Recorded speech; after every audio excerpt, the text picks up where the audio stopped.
Hey everybody, Anthony here, back with Ace's Adventures, and we are back in Pennsylvania, surprise, surprise, at the struggling rural Nittany Mall. This video was filmed while I was in the Johnstown area and kind of covering some of that middle beltway of Pennsylvania that I missed. And there still are a few more places that I have to get to.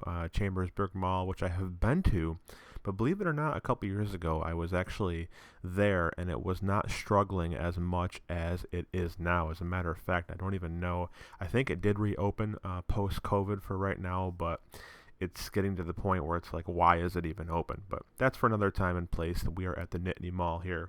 And unfortunately, when I was at this mall, a lot of the neon was not on, which really sucked because that's one of the big selling points of this mall. You all are only going to see a little blue stripe of neon here in the whole entire mall. But hey, that's how it goes, and maybe I'll get back here sometime. I'd love to do this mall at nighttime with the neon on because I bet it looks pretty awesome.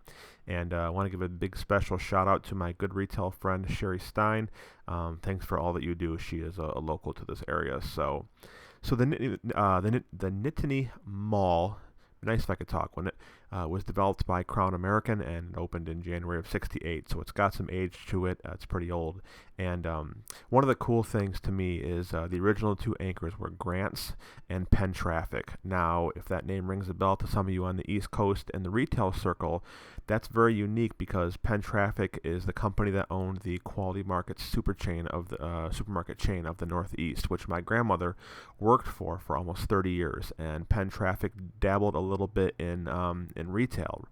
And they had a department store, so did not last very long and did not go very well. But when this mall originally opened, it had approximately 30 smaller stores as well too. So this mall is not very big. It did have a couple expansions. In 1970, they added a Sears, which was relocated from downtown. And this mall is like a lot of malls in not only the U.S. but just in Pennsylvania, it seems like, where it's just kind of this long, these long corridors and not really too complicated of a design. A couple more random facts here. The Grants closed in '76, and GB took over the space. And Penn Traffic was actually sold to the Hess's department store in 1982 when it was rebranded as such.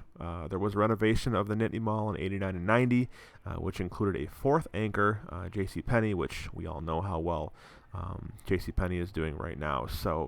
And this property is just suffering from anchoritis, like I have mentioned before, which anchoritis basically is a term that I coined, where malls that really rely on their anchors, and the anchors are what facilitates most of the actual retail space in these properties. And when the anchors go, so be too does the mall itself, as this mall is dwindling downhill, even though it has a 60-ish percent occupancy in it right now. So, by the way, I was there just after it had opened, and there is I want to say it's a Perkins across the street. I'm pretty sure that's correct.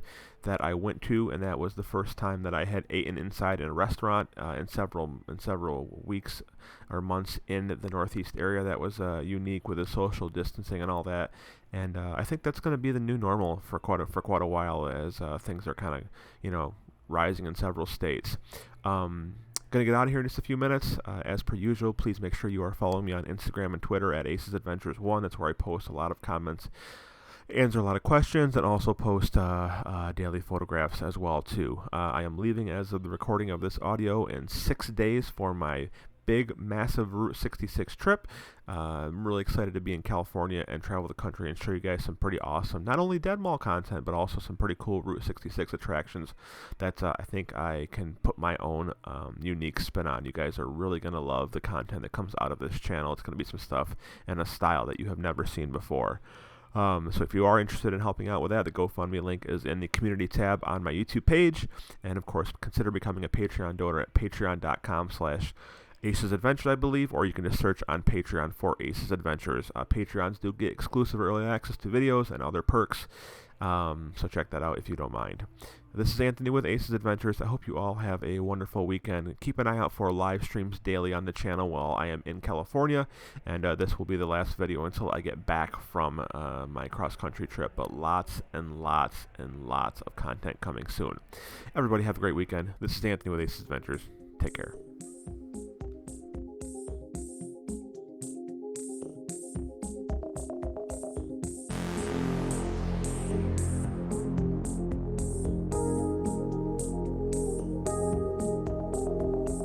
Rush out on an uptown train, doors open, and she walks in, she's soaking, caught in the rain, her skin shines like crystalline.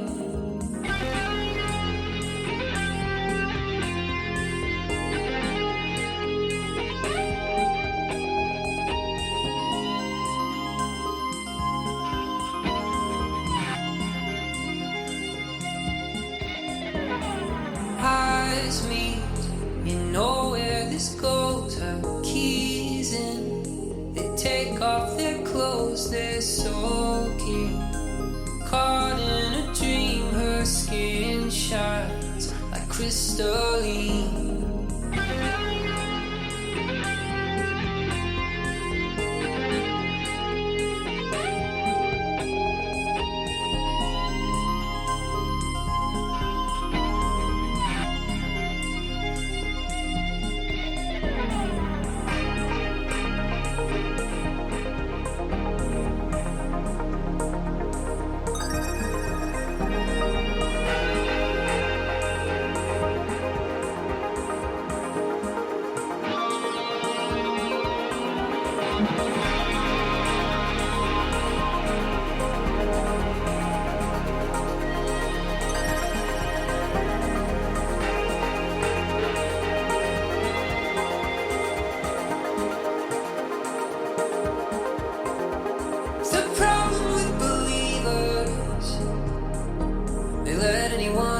Door. The problem with deceivers is all the bodies buried under the floorboards.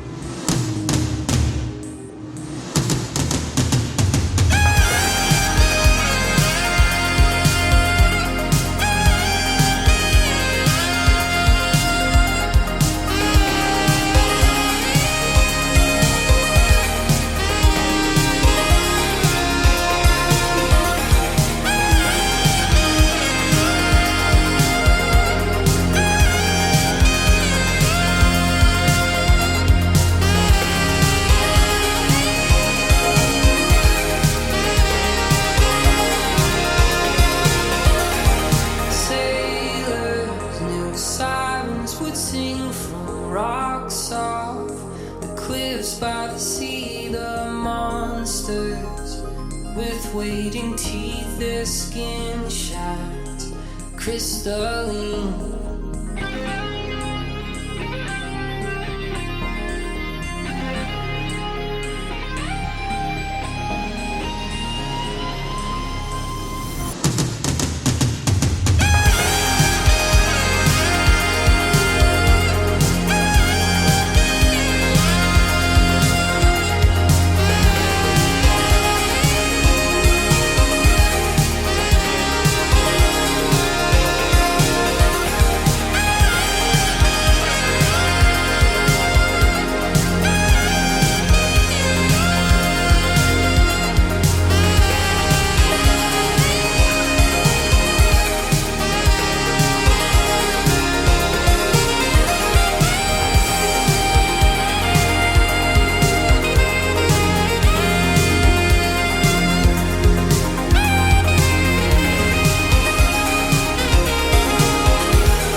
crystalline.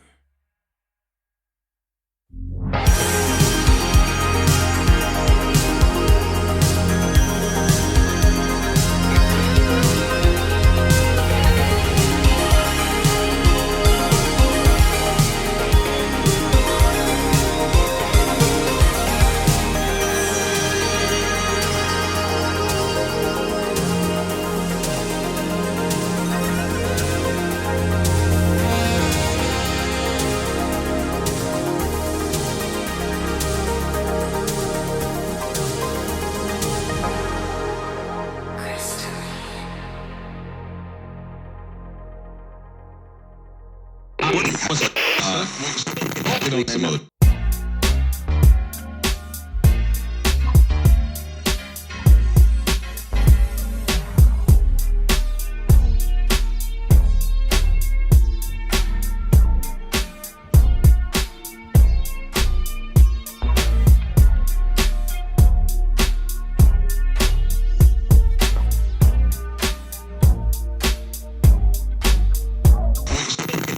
Mode.